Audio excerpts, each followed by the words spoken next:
আসসালামু আলাইকুম প্রিয় দর্শক, আশা করি আল্লাহর রহমতে সবার সহি সালামতে অনেক অনেক ভালো আছেন। আমি আজকে বানাবো আমড়া দিয়ে চুরি শুটকি রান্না।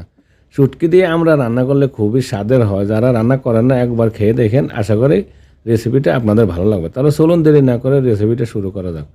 এখানে আমি কিছুটা চুরি শুটকি অলরেডি টুকরা করে কেটে ধুয়ে সাফ করে নিয়ে নিছি। আর এখানে 3টা আমড়া নিয়ে নিছি আর 3টা রসুন নিয়ে নিছি। শুটকিতে একটু রসুনটা বেশি দেওয়া লাগে। এবার আমি রসুনের কোষগুলা খুলে চামড়া ছিলে নিব আর আমড়াগুলো আমি কেটে চামড়া ছিলে রেডি করে নিয়ে নিব।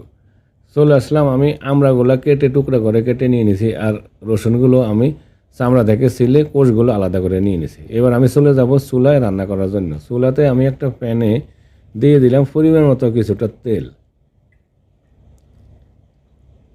প্রিয় দর্শক, আশা করি রেসিপিটা আপনাদের পছন্দ হবে। যদি পছন্দ হয় প্লিজ একটা লাইক এবং একটা কমেন্ট করুন আর প্লিজ আমার চ্যানেলটা সাবস্ক্রাইব করে সাথে থাকাতে অনুরোধ করুন প্লিজ। তেল গরম হওয়ার পর আমি একটা পেঁয়াজ আর 3টা কাঁচামরিচ কুচি দিয়ে দিলাম। এবার পেঁয়াজগুলো আমি জাস্ট হালকা একটু বাদামি কালার করে নিব। প্রায় 3 মিনিটের মতো একটু ফ্রাই করে পেঁয়াজগুলো হালকা বাদামি কালার করে নিয়ে নিলাম।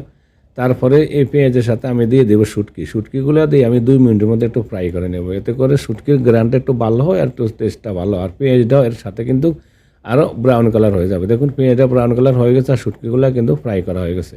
এরপর আমি দিয়ে দিলাম 1 চা চামচ হলুদ গুঁড়ো, 1 চা চামচ দিলাম মরিচ গুঁড়ো, আধা চা চামচ দিলাম জিরা গুঁড়ো আর 1 চা চামচ ধনিয়া গুঁড়া আর একটু পানি দিয়ে দেবো যাতে মশলাগুলো পুড়ে জ্বলে না যায়। তারপর একটু নাড়াচাড়া দিয়ে আমি ঢাকনা লাগিয়ে প্রায় 5 মিনিটের মতো একটু কষিয়ে নিব। এতে করে মশলার গন্ধটা দূর হবে আর শুটকিটা ভালো করে কষানো হয়ে যাবে। এবার একটু স্বাদ মতো লবণ দিয়ে দিলাম, লবণ দিয়ে একটু নাড়াচাড়া দিয়ে দিলাম, নাড়াচাড়া দিয়ে তারপর আমি ঢাকনা লাগিয়ে এবার শুটকিগুলা মশলার সাথে কষে নিব প্রায় 5 মিনিটের মতন। চলে আসলাম প্রায় 5 মিনিটের মতো। এর মাঝে কিন্তু অফ ক্যামেরা আমি আরও একবার নাড়া দিয়ে দিছি। দেখুন শুটকিগুলো আমার একবারে মশলার সাথে ভালো করে কষে শুকিয়ে গেছে, পানিটা অনেকটা কমে গেছে, ভালো করে শুটকিগুলো কিন্তু কষানো হয়ে গেছে মশলার সাথে। এবার আমি দিয়ে দিব আমড়া দিয়ে আমড়াটা প্রথমে কষে নিয়ে একটু নরম করে নিব আর রসুনটা পরে দেবো, যেহেতু রসুনে কিন্তু তাড়াতাড়ি রসুনটা সিদ্ধ হয়ে যায়। আমরা দিয়ে আবার শুটকি মশলার সাথে নাড়াচাড়া দিয়ে একটু মেখে নিয়ে নিলাম। মেখে নিয়ে তারপরে আমি ঢাকনা লাগিয়ে দিব। ঢাকনা লাগিয়ে প্রায় 5 মিনিটের মতন আমি শুটকির সাথে আমড়াগুলো একটু মশলার সাথে কষে নিয়ে নিব। এতে করে আমড়াগুলো একটু নরম হয়ে যাবে। চলে আসলাম 5 মিনিট পর অফ ক্যামেরা আমি আরেকবার নাড়া দিয়ে দিয়েছিলাম।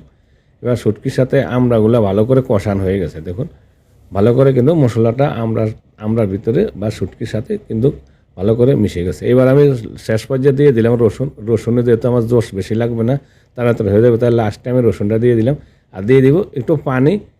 শুটকি আর আমড়াটা একটু সিদ্ধ হওয়ার জন্য একটু পানি দিয়ে দেব। পানি দিয়ে এবার আমি চুলার হিটটা মিডিয়াম করে দেবো, মিডিয়াম করে দিয়ে ঢাকনা দিয়ে প্রায় 8 থেকে 10 মিনিটের মতো আমি রান্না করে নিয়ে নেব। ঢাকনা দিয়ে দিলাম আর মিডিয়াম হিটে 8 থেকে 10 মিনিট শুটকিগুলো রান্না করে নিয়ে নিলাম। চলে আসলাম প্রায় 10 মিনিট পর। এর মাঝে অফ ক্যামেরা আমি আরও একবার নাড়া দিয়ে দিছি। আমার আমড়াটা অলরেডি নরম হয়ে গেছে, দেখুন আপনাকে দেখাই। শুটকিটাও গলে গেছে, রসুনটাও গলে গেছে, আমড়াগুলো নরম হয়ে গেছে।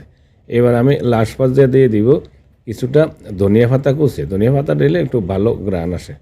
ধনিয়া পাতাটা দেওয়ার পরে তারপরে একটু নাড়াচাড়া দিয়ে মিক্স করে আমি ঢাকনা লাগিয়ে আরও 2 মিনিটের মতন রান্না করে নিব যাতে ধনিয়া পাতাটা একটু গলে নরম হয়ে যায়।